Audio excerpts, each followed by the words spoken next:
Hello and welcome to a new tutorial. In this video I want to talk a little bit about time-lapse photography, and for this topic I want to tell you 8 tricks which will help you get better time-lapse footage. So first off, the most obvious one.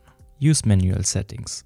Set the focus, white balance, shutter speed, aperture and ISO to get a constant image look. Also, you should use the histogram to prevent over or underexposure and adjust the settings accordingly. And keep in mind, it's easier to fix underexposure than overexposure in post.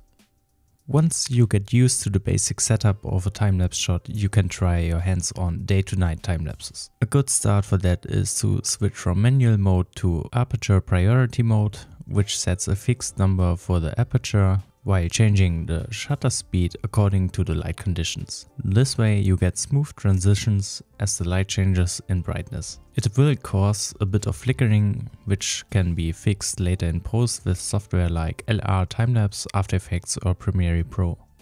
Speaking of flickering, using a wide aperture and slower shutter speed will help you get rid of most of the flickering. Of course, those settings are hard to achieve in full daylight because the image will get overexposed quite fast, but to prevent this you want to use ND filters so you can shoot with wide aperture and longer shutter speeds even in full sunlight. The most important camera setting for the look of your time-lapse is the shutter speed. Using slower shutter speeds will give you smooth motion of objects like people, cars, clouds or water, and it also helps to get rid of distracting objects like birds flying through your framing.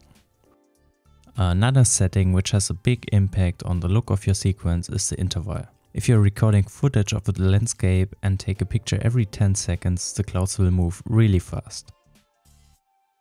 Go down to a picture every 3 seconds and the clouds will slow down quite a bit. I usually try to get a picture every 2 to 4 seconds, and if it's too slow I can always speed the footage up in post. But let's go back to the aperture one more time. Another big advantage of using a wide aperture is that you will be able to reduce the number of visible sensor spots.